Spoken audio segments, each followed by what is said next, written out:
El Manifiesto Comunista es uno de los libros más influyentes de la historia. Fue publicado por primera vez en Londres en 1848. Presenta las ideas centrales del marxismo como el materialismo histórico, la lucha de clases y la revolución obrera. Entre 1871 y 1917 se publicaron cientos de ediciones en unos 30 idiomas. Tras la Segunda Guerra Mundial y el ascenso de la Unión Soviética como una superpotencia internacional, el manifiesto pasó de ser un clásico del marxismo a un clásico de la política. Hola, ¿cómo está? Hoy vamos a hablar nuevamente en este programa de los libros que cambiaron la historia. En esta ocasión vamos a comentar el Manifiesto Comunista, un texto muy importante porque se leyó muchísimo, está publicado en cualquier cantidad de idiomas del mundo, pero no solamente es importante porque ha sido muy leído, sino porque yo diría es uno de los libros que han influido más en la historia de la humanidad, sobre todo en el siglo XX. Esta es la razón por la que estamos aquí con usted comentando este libro, y nos vamos a apoyar en una conversación, espero que relajada y tranquila, con Carlos Reyes Sagún, compañero, un amigo que siempre nos acompaña en estos retos. Carlos, gracias por estar nuevamente aquí. Estamos por tratar un texto polémico, un texto breve, incendiario, escandaloso, y que seguramente muchos quisieran quemarlo. Demoníaco. Sí. Entonces, pues tendríamos que empezar por ver quizá en qué circunstancias, me refiero en qué contexto histórico se publica un libro como este. Bueno, yo agregaría a los epítetos de hace un momento, agregaría otros de mejor vista: profético, esperanzador, hasta mesiánico, ¿no? Sí, bueno, el Manifiesto del Partido Comunista es una publicación de 1847, fue escrita por Marx y Engels. Carlos Marx y Federico Engels, a petición de la Liga de los Comunistas para su congreso realizado en Londres en noviembre de 1847. Desde luego, la fecha es importante, no tanto la fecha 1847, sino la primera mitad del siglo XIX, porque, bueno, claramente el capitalismo, el desarrollo capitalista, vivía una etapa de un enorme desarrollo, y con esto había también traía aparejado una gran explotación de la mano de obra, de los trabajadores, que, bueno, lee uno relatos de la época y las condiciones de vida, de trabajo eran tremendas, ¿no? Jornadas laborales de 16 horas, literalmente el trabajador vivía al lado de su instrumento de trabajo, no había días de fiesta, no había feriados, no había muchas cosas, no había del fin de semana, quizá algún momento de descanso. En fin, había una serie de condiciones de explotación del modo de producción capitalista que venía desarrollándose pues prácticamente desde el siglo XVI, había llegado al XIX, a fines del siglo XVIII se había vivido, y desde luego en adelante, una profunda revolución industrial que introdujo la tecnología, ¿sí? Esa es la época de la invención del ferrocarril, de la utilización del vapor para los ferrocarriles, para los barcos, para las máquinas. Y por consecuencia para las fábricas. Sí, ¿no? para las fábricas. Y entonces también un poco como consecuencia de toda esta dinámica, pues habían comenzado a desarrollarse las organizaciones. Quizás sería excesivo hablar de sindicales como tales en términos de maduración, pero ya organizaciones que buscaban pues mejorar la situación del obrero, mejorar su situación de vida, sus condiciones de trabajo, sus salarios. Habían comenzado a desarrollarse diversos movimientos y entonces ahora, en 1847, saltaba un poco la lucha del ámbito puramente económico, sindical, al ámbito político. Y entonces, bueno, estos personajes escriben el manifiesto del Partido Comunista, es en rigor su nombre. La verdad es que yo leí este texto la primera ocasión en la universidad, ¿sí? Y fue un texto sorprendente, ¿sí? Un texto que de pronto le abre a uno los ojos en torno a muchas cosas, porque se trata de un texto que propone una interpretación distinta de la historia, de entrada, ¿no? No es un texto propiamente dicho académico, es un texto político. Es un panfleto. Es un panfleto, pero bueno, tiene claramente un fundamento académico importante, ¿no? Y yo creo que de ahí, si analizamos un poco la trayectoria de estos personajes y sobre todo de Marx, veremos que después de este texto dedica una parte muy importante de su vida a escribir El Capital, ¿no? Su obra máxima, ¿no? Su obra máxima, su obra monumental de análisis del sistema, del funcionamiento del sistema económico capitalista. Y yo creo que en el manifiesto del Partido Comunista están sentados muchos conceptos que luego desarrolló y a los cuales les aportó pruebas en esta obra monumental. ¿Quién hace la historia? De pronto podríamos preguntarnos y podríamos contestar que hay diversas formas de acercarse a la historia. Por ejemplo, no faltará una historia muy común, la historia la hacen los personajes, ¿sí? Los guías. Y entonces tú ves un poco la historia que nos enseñan en la escuela, la historia de los héroes, de los presidentes, de la lucha de Morelos, de Hidalgo, etc. Y Marx y Engels vienen y dicen, no, la historia la hacen la gente, ¿sí? Los trabajadores, los que producen la riqueza. Y aparte, uno podría decir, bueno, ¿qué guía la historia? ¿O qué guía a quienes hacen la historia? Pues las ideas, la religión, la filosofía. Y entonces Marx y Engels dicen, no, lo que guía la historia es la lucha de clases. Y este es uno de los, quizá de los primeros elementos que son piedra de escándalo, ¿sí?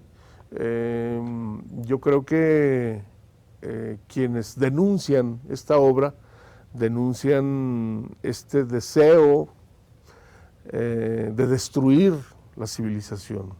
Y yo le agregaría la civilización occidental y cristiana. A ver, Carlos, Sí.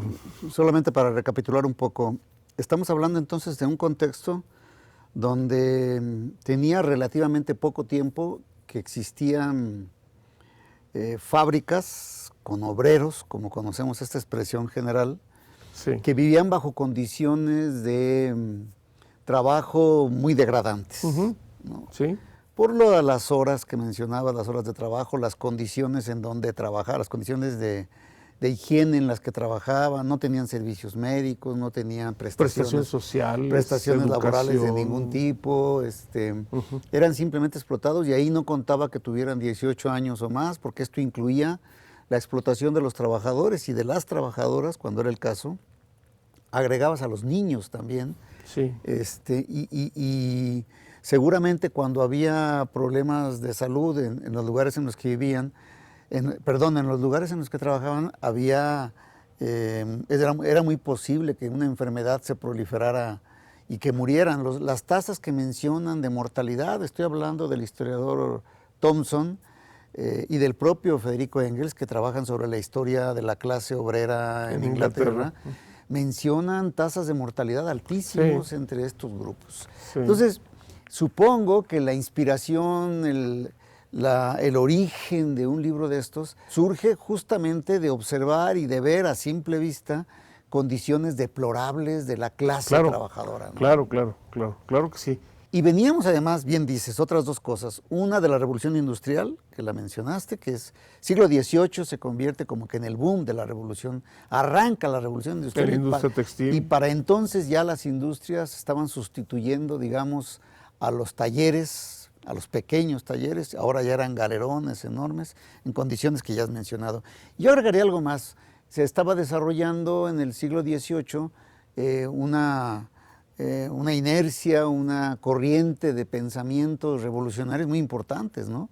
La Revolución Francesa había sido en 1789, parece muy lejana, pero no lo era tanto. No. Teníamos un contexto de desarrollo de ideas también que alimentaban la interpretación del mundo que se estaba viviendo. Carlos Marx, de hecho, no sé si había terminado en ese momento, creo que tenía 30 años cuando lo escribe, pero ya tendría para entonces parte de sus estudios de filosofía. O sea, estamos hablando, él había hecho su tesis de filosofía sobre los epicúreos, era de doctorado, ¿no? Estamos hablando de universitarios, o en el caso de Federico Engels, que es con el que lo acompaña, estamos hablando de un personaje que no solamente era un intérprete, sino que era un empresario el que lo acompaña, que es, por cierto, una pareja muy curiosa, ¿no?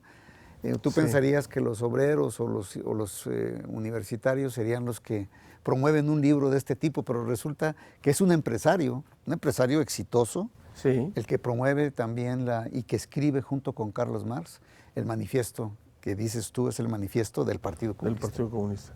Sí, de hecho Engels lo financia, ¿sí? Realmente Marx no tiene un trabajo asalariado que le provea de sustento. Es interesante, hay quienes hablan del Marx joven, cuando Marx ya es Marx, su evolución, su trayectoria, esta zona filosófica que culmina la Sagrada Familia, la ideología alemana, los manuscritos económico-filosóficos, que culminaría con las tesis de Feuerbach, ¿sí? Y entonces, que es un texto también muy revelador, ¿no? Que culmina con aquella famosa tesis 11, los filósofos no han hecho más que interpretar el mundo, de lo que se trata ahora es de transformarlo. Una frase que, por cierto, está en la universidad donde estudió Carlos Marx, es la frase que está grabada en letras, no me acuerdo si son de oro, pero son letras muy visibles. Cuando entras a la principal escalera, me parece que era la Universidad de Humboldt, en Berlín, y ahí la tienes puesta. Ya terminamos este apartado, este bloque, Carlos. Yo te invito a que platiquemos un poco, invito también a usted a que hablemos un poco sobre el contenido del libro, en el sentido de que seguramente habrá muchos que todavía no lo han leído, y por lo menos dar algunos pormenores de esto me parece que sería útil. Regresamos en un momento justamente para ver algo del contenido del manifiesto del Partido Comunista. Regresamos en un momento más.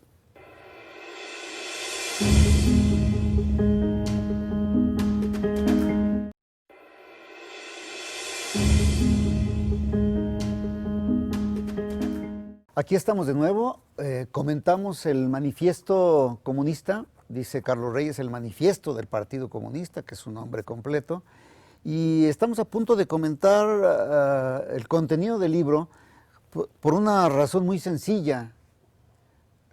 Este es uno de los libros más citados, pero también de los libros que son poco leídos. Es un contraste muy chistoso, ¿no? Pasa con que la mayoría de los libros que son muy citados, son citados como aforismos, te aprendes una frasecita clave, como dice en el manifiesto del Partido Comunista, pero resulta que nunca se ha leído ese libro. Entonces, bueno, no vamos a sustituir ahorita la lectura del libro, pero sí sería bueno que comentemos pues las características los 4 capítulos en que está constituido este libro. Es un libro breve, muy pequeño. 50 cuartillas. La primera versión fue de 24 cuartillas, después fue creciendo en tamaño, no mucho. Se le agregaron varios prefacios. Así es, se le agregaron varios prefacios. Yo lo tengo aquí, no lo quise decir de memoria. Son 4 capítulos. El primero habla sobre burgueses y proletarios, el segundo sobre proletarios y comunistas, el tercero sobre literatura socialista y comunista, y el cuarto, actitud de los comunistas ante los otros partidos de la oposición. ¿Cuáles crees que son, digamos que las tesis fundamentales o las frases clave de este libro, Carlos? Y quizá deberíamos empezar por la primera, ¿no? La primera, un fantasma recorre Europa. Así empieza. Así empieza. Esto es literario, es una metáfora con la que sí, empieza. Explícanoslo un poco y sí. ¿por qué crees que es tan contundente? Sí, de hecho, bueno, yo creo que, bueno, lo dicen ahí un poco, está, bueno, quizá no lo dicen con toda la claridad posible, pero la idea es disipar, enfrentar este fantasma, escribir el texto para enfrentar este fantasma, un poco como diciendo, eso que andan diciendo, quizá es cierto, pero vamos aclarándolo. Este es el punto. Y desarrollan el texto para, ¿de qué se trata? Quizá un poco por lo que dices en términos de más citado que leído.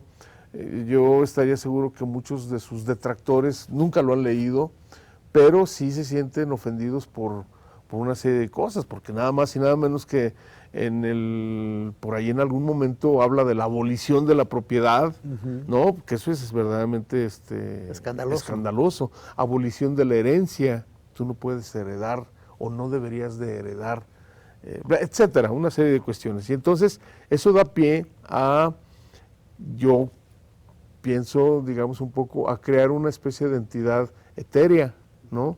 De la que se le van agregando cosas hasta convertirlo en un fantasma que anda por todas partes asustando a todo el mundo, ¿sí? Un poco hacia la de, ahí vienen los comunistas, o ahí vienen los estudiantes.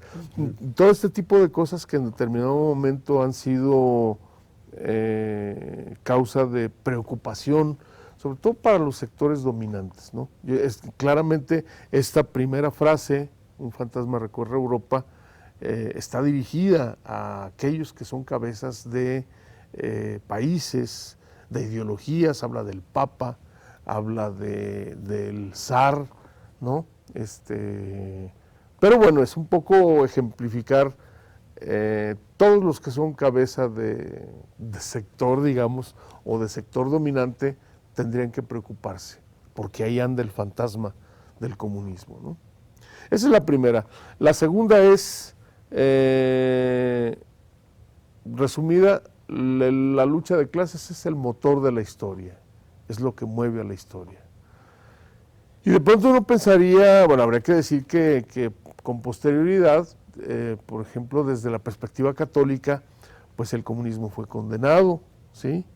Comenzando con la encíclica de León XIII, Rerum Novarum, ¿no? Sobre los trabajadores, sobre el trabajo. Ya hay una serie de insinuaciones relacionadas con, no solo se condena la visión de izquierda, socialista, también se condena la liberal. Pero luego viene el Papa Pío XI, que de plano emite una encíclica condenatoria expresamente del comunismo, ¿no? ¿Por qué? Porque es ateo. Es decir, en primer lugar, a ver, vamos a planteando el hecho de que la lucha de clases es el motor de la historia. Pues desde la perspectiva dominante no se ven las cosas así. Lo que ve la perspectiva dominante es una asociación benéfica para todos en la que unos ponen una cosa y otros ponen todo, y el resultado es el producto, lo que consumimos, la sociedad. ¿Por qué plantear una lucha? O sea, se están planteando, el mundo que está criticando Carlos Marx y Federico Engels es que el capitalismo había generado riqueza, pero había sido una riqueza producto de la explotación. A costa de la degradación de las personas. A costa de la degradación de los obreros en particular, de los proletarios. Sí. sí, Y sí. entonces ellos vienen y dicen, ahora tenemos que terminar con esto. Esto es cuando estás mencionando la tesis o la idea central o la idea clave de que la historia de la humanidad no es otra cosa más que la historia de la lucha de clases, o que la lucha de clases es el motor de la historia. No es una... supongo que una de las resistencias de quienes no les gustaba esto era porque parecía una convocatoria a la violencia, ¿no? Claro, El hecho de decir claro. que es una lucha de clases parecería como que es una convocatoria para que las clases proletarias pelearan violentamente contra las clases propietarias. Es que sí es esa convocatoria, realmente sí lo es. Analiza toda la historia, bueno, sí muy, muy en grosso modo, ¿no? Dice, por ejemplo, cómo se viene del esclavismo, se habla, después se va a hablar de una situación, una especie de estado de naturaleza, de un comunismo primitivo, donde había una comunidad de personas que trabajaban, compartían, hasta que de pronto uno de ellos, por diversas artes, se convirtió en dominador del otro, sí. Y entonces hizo que el otro trabajara para él. Y entonces se inventaron una serie de funciones que desde una perspectiva económica serían denominadas como improductivas, yeah. Económicamente improductivas, porque no generan riqueza. Y entonces se generó el esclavismo, y el esclavismo era la humillación total de la persona. La persona es una propiedad, es una cosa que su dueño tiene el derecho hasta de matarla, ¿no? Y ponerlo aquí, etcétera. Luego viene el feudalismo, que supera al esclavismo, que el feudalismo va a ser en gran medida una consecuencia del auge del cristianismo, en el que ya el esclavo va a ser visto como una persona, como un siervo. Y entonces cambian las condiciones y hay un reconocimiento de ciertos derechos, pero es una sociedad estamental que no ofrece ninguna posibilidad de no es ascenso. esclava, pero está bajo criterios de servidumbre, sí, ¿no? Sí, y entonces, bueno, está ligada a la tierra, no puede moverse, no puede ir a la ciudad, nada, va a estar ahí, va a estar atado a deudas, etcétera. Y luego viene el capitalismo, que va a ser un poco lo que se denomina como el periodo de... Bueno, habría que decir que todo lo que Marx y Engels dicen se aplica más o menos en términos generales a la situación de Inglaterra. De hecho, en algún momento se pensaba que el primer país que iba a arribar al socialismo en términos evolutivos iba a ser Inglaterra, ¿no? Por su grado de desarrollo. Bueno, entonces viene el periodo de acumulación originaria, que no es otra cosa más que la expropiación de los bienes de producción, el echar fuera a la gente, a los siervos, y decirles, ahora eres libre. Y entonces el hombre se ve libre y pues hace uso de su libertad, que es una libertad entre comillas, que lo va a llevar, bueno, sí soy libre, pero necesito contratarme, y se esclaviza de otra manera, pero puede cambiar de patrón, puede cambiar de ciudad, no es como en el feudalismo. Ese es un logro importante. Recuerda la fórmula que va a desarrollar en el Capital posteriormente, esta fórmula de dinero, mercancía, dinero incrementado, para llegar a la conclusión de que el generador de la riqueza no es ni la máquina, ni la materia prima, sino el consumo. Ni el intercambio.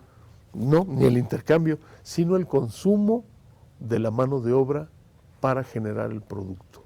A ver, Carlos, pero yo no quisiera que pasáramos tan rápido el punto del surgimiento histórico de la burguesía, porque así como el esclavismo, cuando es suprimido, es superado en sentido humanitario, es superado por el feudalismo, porque dejas de ser esclavo. Sí, es un cambio revolucionario, digamos. Claro, ¿no? Sí. El paso del feudalismo al capitalismo, donde la burguesía es revolucionaria, sí. Y además con ideas impresionantes.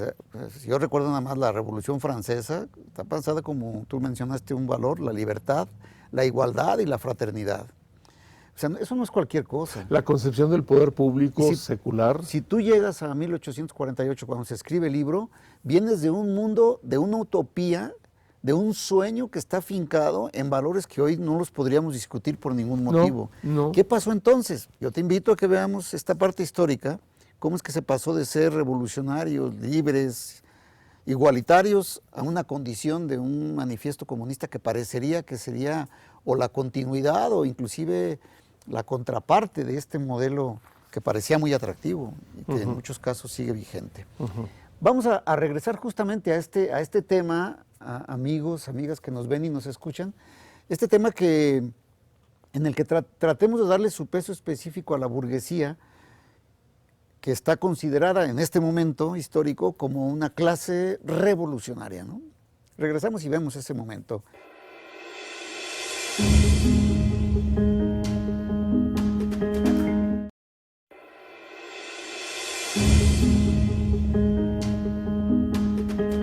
Estamos regresando, estamos hablando del manifiesto del Partido Comunista y muy en particular estábamos hablando de la tesis sobre la lucha de clases, ¿no? Que la lucha de clases es el motor de la historia. Este punto, tú mencionaste el gran cambio que pasó de la sociedad esclavista a la sociedad feudal y viene una revolución a finales del siglo XVIII que plantea en la Europa occidental de la que estamos hablando la necesidad de plantear un modelo de convivencia basado en las libertades, en una búsqueda de igualdad y algo que siempre se nos olvida, lo ponemos en tercer lugar, que es la fraternidad, ¿no? La igualdad, libertad y fraternidad. Una propuesta muy atractiva, no solamente como un eslogan, sino una propuesta realmente atractiva en el sentido de que se estaba luchando contra el feudalismo y contra los privilegios de una clase aristocrática, contra las monarquías y la búsqueda de que todos los hombres tuvieran libertades, no sé si absolutas, pero muy amplias. Es cuando se inaugura la libertad del mercado, las ciudades empiezan a florecer, los burgueses que no tenían derechos políticos ahora de pronto los adquieren, la gente puede elegir a sus autoridades, por lo menos en las ciudades. Ese como un sueño, o sea, ubicándonos en ese contexto, era muy atractivo el surgimiento de una clase social que estaba emergiendo de manera protagónica, que era la burguesía, y parecía como que íbamos hacia no sé si un paraíso, pero por lo menos a unas sociedades mucho más poderosas, más avanzadas. Más avanzadas. Sí, fue un avance. Sí, fue un avance, claro, la revolución burguesa. Sí. Por supuesto que sí. Algo que mencionaste en el bloque anterior, en relación a cosas que hoy son vida aquí en México. ¿Sí? Yo creo que la Revolución Francesa logra tres objetivos muy importantes. Primero, la abolición de la monarquía, la transformación del poder público. ¿Sí? Segundo, el contexto en el que se da esto es la fundación de la República. La República como la forma superior de todas las formas de gobernar, ¿no? Sí, Churchill decía, la democracia es un mal sistema de gobierno, los demás son peores. Tú le puedes poner todos los peros que quieras a la república, pero yo te reto a que me digas uno mejor de lo existente. Y en el medio camino de los dos, de la abolición de la monarquía y la fundación de la república, está el gran invento, que es la ciudadanía. ¿Sí? El siervo deja de ser siervo, se va a convertir en obrero y políticamente se va a convertir en ciudadano. Y entonces cuando nos pensamos como ciudadanos en el contexto de un Estado, podemos hablar de esto que tú señalas, la igualdad, la fraternidad, la libertad. Y una cosa material muy importante, Carlos, la libertad de mercado, que es un dinamizador de todas las sociedades, Claro, claro. Sí, yo creo que es un error hablar del capitalismo desde el siglo XVI hasta nuestros días. No, hay distintas etapas. Hay una etapa manufacturera, hay una etapa comercial, hay una etapa industrial y hay una etapa de gran industria. La fase superior. La fase superior, la famosa fase imperialista, ¿no? Entonces, esencialmente la cuestión no cambia, es la relación obrero-patronal. El patrón, propietario de los medios de producción, y el obrero, propietario de su fuerza de trabajo. Y entonces entran en contacto y se da esta producción, ¿no? Si todo estaba tan bonito, ¿qué pasó, Carlos? O sea, ¿por qué estos señores, ya mencionamos algo al principio, pero por qué entonces viene este desencanto, por lo menos de los comunistas, con relación al avance del capitalismo? No, lo que pasa es que hay una voracidad imparable, ¿sí? El deseo de riqueza, y además un poco pareciera que está inmerso en la propia esencia del capitalismo. Es un poco pensar que lo que no ganas lo pierdes. Y no es cuestión de decir, bueno, pues yo voy a tener la fábrica y cuando logre mis vacaciones al año, buena escuela para mis hijos, entonces ahí le paro. No, no se para. Esto es permanente y quieres más y hay más y la dinámica te lleva a esto. Entonces es el momento en el que las organizaciones sindicales dicen, espérate, tampoco así, ¿no? No hay una... la burguesía fue revolucionaria, pero no es humanista. Y esta lucha por la libertad no es una lucha gratuita, amable. Es explotadora. Esa es libertad de comercio, tú lo dijiste, Sí. Libertad de explotar, de explotar al obrero sin cortapisas. Entonces, de hecho, bueno, el estado de bienestar social, ¿no? De los años de principios del siglo XX, pues es una respuesta a esta ambición, a esta voracidad empresarial. Y además, bueno, yo creo que hay un momento en el que, en este momento, por ejemplo, pues ya no podemos hablar de burguesía como un personaje, ¿no? El burgués, porque bueno, las cosas han crecido y se han desarrollado hasta llegar a niveles en los que el personaje, el propietario identificable ya no existe, ¿no? Es la misma dinámica económica terminó rebasando a los propios burgueses, a la propia burguesía. De hecho, uno de los planteamientos del manifiesto del Partido Comunista es que esta cuestión de la lucha de clases es contradictoria. Tesis, antítesis, síntesis. Y entonces se enfrentan, ¿sí? Enfrentan sus contradicciones hasta que llega un momento en el que uno se ve incapaz de mantener este equilibrio y se ve sometido al conflicto. Hablan de una transformación revolucionaria y entonces da pie a un nuevo modo de producción, en este caso del esclavismo, al feudalismo, al capitalismo. ¿Qué propone entonces el manifiesto? ¿Sustituir a la burguesía? Sustituir al modo de producción y asumir, acceder a lo que se denominaría el modo de producción comunista. ¿Qué quiere decir esto? Quiere decir que ya no va a haber explotación. No va a haber propiedad privada, para empezar. No va a haber propiedad, no va a haber propiedad. No le pongas el epíteto de privada. Nada va a ser propio. A veces es un poco el rollo de, es que te van a meter gente en tu casa.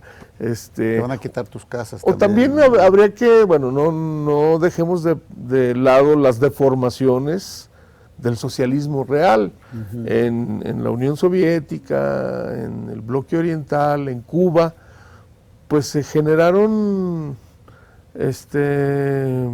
realidades muy a su manera, que en muchas ocasiones tenían muy poco que ver con lo que planteaban los teóricos del...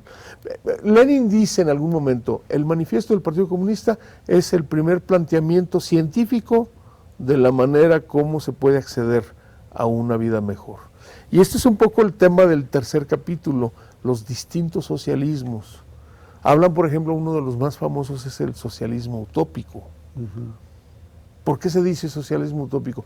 Pues se van a fundar aquellos falansterios, aquellos lugares donde la gente va a convivir y todos vamos a ser muy lindos y nos vamos a llevar muy bien. No, pero es que ese es utópico, es decir, irrealizable. ¿Sí? Y entonces, en la perspectiva marxista, lo que plantean Marx y Engels es que esa sería la manera científica de llegar a ese estadio. a mí me parece que es utópico también, porque bueno, si batallamos para ponernos de acuerdo dos, pues una sociedad en su conjunto, podemos imaginar, y siempre va a haber alguien que encabece o alguien que proponga y otros acepten hacia dónde vamos a marchar. Pero bueno. Aquí conecto con lo que estás mencionando, el tercer punto o una tercera tesis. La primera comentamos a propósito de la frase de un fantasma recorre Europa. La segunda era el motor de la historia, la lucha de clases es el motor de la historia, ¿no? Uh-huh. El tercero es los proletarios son los que están llamados a gobernar, a coordinar el nuevo mundo. A transformar el nuevo mundo. Uh-huh. Y es sorprendente porque hasta ese momento, hasta el siglo XIX, quienes habían gobernado el mundo en toda la historia eran minorías. Uh-huh. Aristocráticas, esclavistas, feudales, incluyendo las capitalistas. A final de cuentas, eran élites que gobernaban. Dice, ahora están planteando un modelo de participación, si se le puede llamar así ahora, ciudadana, particularmente obrera. Son los obreros, diría el propio manifiesto, estamos hablando de una inmensa mayoría la que se incorpora a la posibilidad de co-gobernar, uh-huh, de decidir qué hacer, ¿no? De buscar una sociedad que sea sin clases. Bueno, uh-huh, primero con un gobierno y una fuerza importante de los proletarios. Ya en Marx Maduro, en las siguientes ediciones del manifiesto, vendría una idea de que sería sin clases prácticamente. Tampoco la clase proletaria iba a ser la clase dominante que iba a sustituir al dominio de la clase burguesa y así hasta el principio de nuestros días. Entonces, es el proletario el que llega el que está planteado como el que va a revolucionar la nueva, a hacer que pudieran acceder a la nueva sociedad. Sí, es un poco la idea de la vanguardia de la sociedad, porque es la que genera la riqueza realmente. Uh-huh. Y no solo plantea esta cuestión de la desaparición de las clases, que bueno, tiene cierta lógica en el sentido de que si ya no hay explotación, no tiene por qué haber esta diversificación. Uh-huh. Y en el extremo, en la culminación de esto sería la desaparición del Estado. Porque además habría que señalar que el Estado es la invención de la clase dominante para someter a la dominada. Bien, estamos en el tercer bloque. Yo quisiera que pasáramos ya al cuarto. Te invito a ti e invito a las personas que nos ven y nos escuchan a que veamos esta parte de este nuevo sueño, cómo se convirtió para la mitad del planeta en un sueño agradable y para otros en un factor de temor y de miedo. Regresamos en un momento.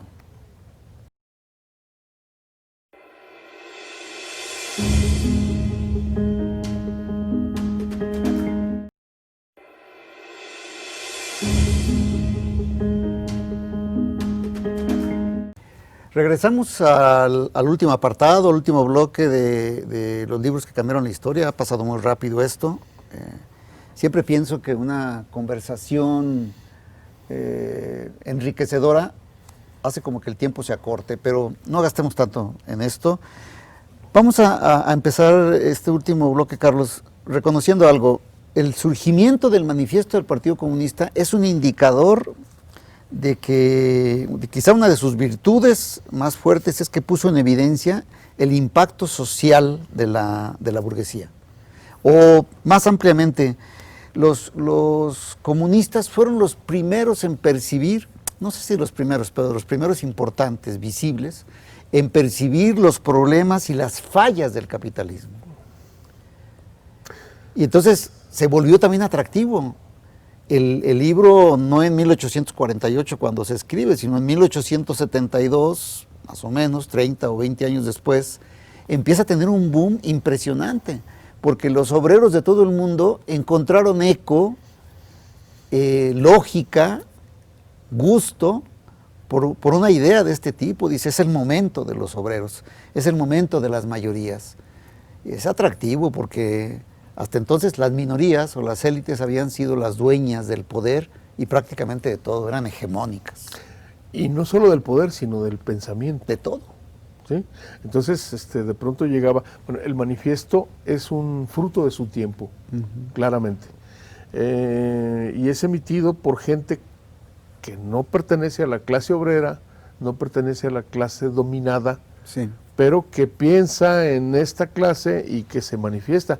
Y efectivamente, como tú señalas, de pronto los obreros van a encontrar a alguien que les habla en su idioma de lo que les sucede, y eso despierta un atractivo impresionante. Sobre todo a partir de la Revolución de 1917, ¿no? Esa es otra, la verdad a mí, no sé, ve uno a los teóricos de esto y pues no deja uno de dudar o de sonreír ante los desarrollos, porque justamente lo que ocurre de Rusia a la Unión Soviética, que no es una revolución realmente, es un golpe que realiza Lenin y su gente en esta ciudad donde gobierna el zar. Ciertamente después vino una guerra muy intensa, muy larga, para mantenerse en el poder, la organización del Ejército Rojo, pero en un primer momento esta toma del poder no es una toma, es una toma revolucionaria, pero no es de todos, es del grupo, son los bolcheviques, la minoría además, ¿sí? Bueno, y eso obliga a cambiar todo la perspectiva, y entonces se genera una teoría del eslabón más débil. El capitalismo se rompió por el eslabón más débil en Rusia. Y bueno, ya empieza un poco, yo creo que adaptaciones o distorsiones. Yo creo que con el manifiesto ocurriría lo mismo que con la Biblia. No es una cuestión para tomar así... al pie de la letra, digamos. Al pie de la letra, dejando de lado metáforas, etcétera, ¿no? O sea, esto es peligroso, pues, ¿no? A propósito de eso, Carlos, esto es lo que lleva a lecturas que generan, como todo fantasma, generan miedo. O sea, mucha gente, producto de estas ideas del socialismo real, se van construyendo, sobre todo a partir de la Segunda Guerra Mundial, la idea de que el comunismo es con lo que empezamos, es una especie de mandato del demonio. ¿Por qué? Porque quita la propiedad privada, porque seguramente te quita... van a comer a tus hijos. Te quita la religión, se van a comer a tus hijos. ¿Es esto? ¿Por qué se construye esto? Que termina siendo, como dicen en sociología, no es un hecho que tal vez sea cierto en su origen, pero fue cierto en sus consecuencias. Claro, porque claro. Se va constituyendo en un fantasma al que se le tiene miedo, aunque no se sepa exactamente qué es. Sí, la cuestión es que, esto es muy interesante, la Segunda Guerra Mundial genera, el gran hijo de la Segunda Guerra Mundial es el mundo bipolar, ¿sí? Occidente agrupado con los Estados Unidos y Oriente agrupado con la Unión Soviética. Bueno, vienen los desarrollos de todo lo que va a ser la formación del bloque oriental, sí. Polonia, Checoslovaquia, Bulgaria, etcétera.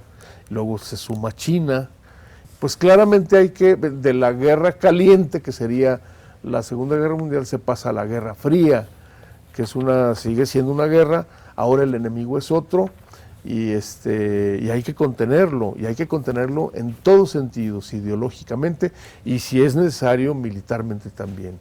Organizaciones como la OTAN, que sigue existiendo, que sigue vigente, fueron creadas para contener las ambiciones comunistas, ¿no? No, de hecho, el capitalismo genera un estado de bienestar a partir de la Segunda Guerra Mundial, es decir, vamos a generar, para que no crezca tanto esta idea tan revolucionaria y tan,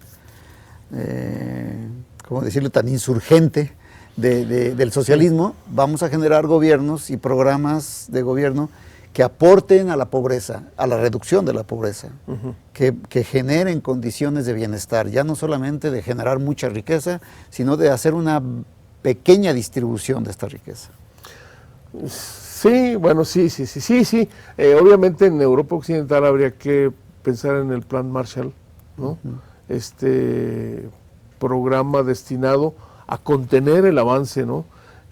Recuerdo en alguna conversación Hermann Göring, el mariscal del aire nazi, alemán, decía, nosotros luchamos para echar al este a los comunistas, no para que los comunistas llegaran al Atlántico, ¿no? Que porque es un poco la gran lucha que tiene Hitler contra la Unión Soviética. Y bueno, desde luego en el caso de nuestra América, la Revolución Cubana, pues es un golpe muy fuerte para el orgullo estadounidense. Tener un régimen comunista a 90 millas es escandaloso. Este miedo al comunismo tuvo también, digamos que argumentos verdaderos y materiales, ¿no? O sea, en Cuba se pierde la libertad de tránsito, se pierde la libertad de pensamiento. En Rusia se genera una dictadura del Comité Central del Partido Comunista, y entonces dicen, ya ves cómo sí es cierto, el comunismo es malo. Sí. Siempre toda idea de igualdad se vuelve tan revolucionaria que dicen, no, es la igualdad nuestra, no la de los comunismos. Sí, de hecho, bueno, también habría que considerar, por ejemplo, las llamadas internacionales, ¿sí? Hubo 4 internacionales que eran estos organismos destinados a promover en el mundo las ideas de izquierda, ¿no? La tercera internacional, que es de los años 20-30. Del siglo XX. Del siglo XX, porque en este momento se cree que, después de la Primera Guerra Mundial, se cree que, bueno, no se cree, hay países, Alemania, por ejemplo, vive lo que se denominaría una situación revolucionaria, es decir, la derrota en la Primera Guerra Mundial, la situación de desencanto, la pobreza, etcétera, daban pie para una revolución comunista, que finalmente no se produjo. Y bueno, en Francia, en Italia, estaba así como que en la lona, y entonces había que actuar. Y hay un esfuerzo real, documentado de la Unión Soviética de promover la extensión de los regímenes comunistas. Aquí lo que cabría sería preguntarse, ¿pero realmente eran comunistas? Yo creo que no. Yo creo que había graves deformaciones en el pensamiento, muy a la circunstancia que se vivía, pero también muy a la idea de los líderes, ¿no? Sí. A veces se victimiza el holocausto nazi de los judíos, que bueno, es cierto, ¿no? Pero el holocausto soviético fue infinitamente peor que el alemán, ¿no? Los gulags de Stalin, esta época negra del estalinismo es real, fue una realidad. El problema acá, de este lado, es que esto dio pie para una represión de los inconformes o de los que pensaran distinto. Recuerda, por ejemplo, el macartismo, ¿sí? Cómo llega incluso al cine y se hace víctima a quien pensaba distinto. Sí, los obreros reclamaban en México un mejor salario y decían que eran comunistas, y los metían a la cárcel. Ya, ¿no? Por eso, ¿no? Entonces, ni eran comunistas. Claro que no. Pero bueno, era un buen pretexto. Y además, bueno, esta vena religiosa en la educación, por ejemplo, cuando se introducen los libros de texto gratuito a principios de los 60, también hay una discusión en este sentido, ¿no? Carlos, se nos acabó el tiempo, pero quisiera que me dijeras un último comentario sobre la actualidad de este texto. O sea, ¿sí vale la pena leerlo todavía? Yo creo que vale la pena leerlo. Vale la pena. La mejor metáfora que se me ocurre es que es unos anteojos. Este texto, el Manifiesto del Partido Comunista, te permite analizar tu propia realidad bajo la óptica de lo que proponen Marx y Engels.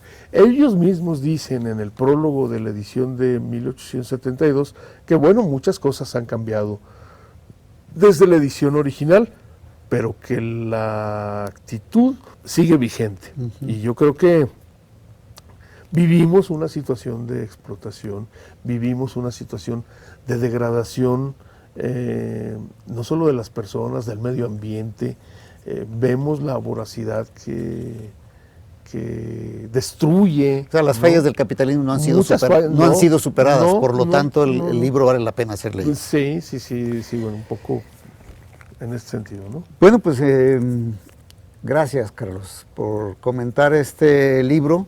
Creo que podría ser esto un testimonio de que una lectura de un libro como este tiene que ser, en la medida en que permanecen las fallas del sistema en el que vivimos, es vigente entonces una lectura, pero también con una condición de que las lecturas de todos los libros sean lecturas críticas, claro, no solamente lecturas como si fueran panfletos o manuales para seguir al pie de la letra lo que nos dicen. Yo lo invito a que sigamos